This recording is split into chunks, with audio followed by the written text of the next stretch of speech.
আসসালামু আলাইকুম দর্শক, কেমন আছেন আপনারা সবাই? তো দেখতে পারতেছেন আজকে রাতের খাবারে আছে কররা কররা সব মেনু। তো শীতের দিনে এই ভাজা পোড়া দিয়ে রাত্রেবেলা খাইতে হালকা পাতলা খাইলে ভালোই লাগে। তো আজকে হালকা পাতলা খাবার রাত্রেবেলা রান্না করছে। তো মেনুতে আছে, প্রথমে নিয়ে নিতেছি গরম ভাত, তারপরে দেখতে পারতেছেন নিয়ে নিলাম ডিম।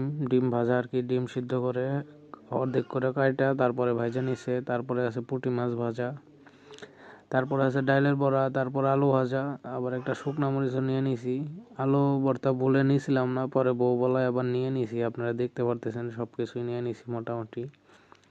তারপরে হাতে নিয়ে শুরু করে দিলাম খাওয়া দাওয়া। তো প্রথমে আলু ভর্তা দিয়া খাওয়া শুরু করে দিলাম।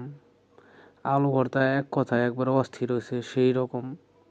এখনো নতুন আলু বের হয় নাই, নতুন আলু বের হলে নতুন আলু দেওয়া গরম গরম ভাত খাইতে আরো মজা লাগে আলু ভর্তা দিয়া। তো আলু ভাজছে, আলু ভাজাও ভালোই হয়েছে। তারপরে পুঁটি মাছ খেয়ে নিলাম, দেখতে পারতেছেন পুঁটি মাছও মোটামুটি ভালোই হয়েছে। তারপরে ডিম ভাজা দিয়ে আমার ভাত খাওয়া এইভাবে অনেক আগের পুরাতন অভ্যাস। তো বড়া আমি বাদ দিয়ে সবসময় খাই না, খাইলে এইভাবে মাখায়া খাই। বড়া আমি হুদাহুদাই 3-4টা খেয়ে ফেলছি, দেখতে পারতেছেন সব মিলে সেই স্বাদ হয়েছে।